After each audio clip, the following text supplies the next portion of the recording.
This is a neuron, and neurons communicate using electrical signals, and the process is called action potential. At rest, a neuron maintains a state called the resting potential, where the inside of the cell sits at about negative 70 millivolts. This electrical balance is carefully maintained by the sodium-potassium pump, which continuously moves 3 sodium ions out of the cell and 2 potassium ions in.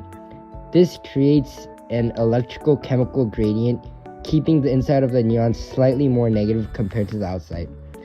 This difference in charge is crucial because it keeps the neuron ready to fire off an electrical signal when it is needed. When a stimulus is strong enough, it pushes the membrane potential above a threshold value of negative 55 millivolts. Once this happens, an action potential is triggered, which sets off a chain reaction.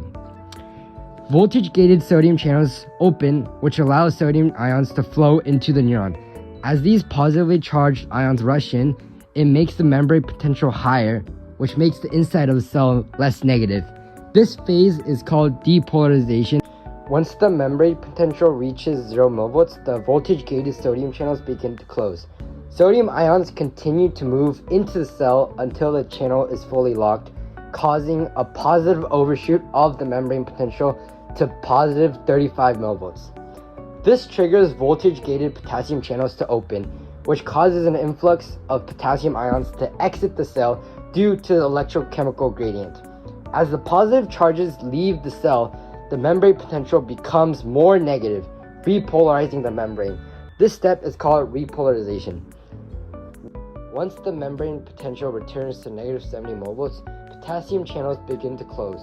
Potassium ions continue to move into the cell until the channel is fully closed, causing a negative overshoot of the membrane potential. This is called hyperpolarization. To return the membrane to resting potential, sodium-potassium pumps continue to pump sodium outside the cell and potassium inside the cell, returning the membrane potential to negative 70 millivolts. Once the action potential reaches the axon terminal, it triggers the opening of voltage-gated calcium channels, causing calcium ions to enter the terminal. The influx of calcium ions stimulates synaptic vesicles to fuse with the membrane and release neurotransmitters like acetylcholine into the synaptic cleft.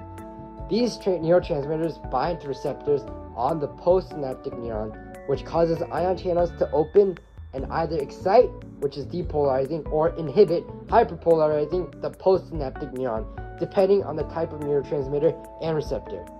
The synapse allows the signal to continue reaching its target.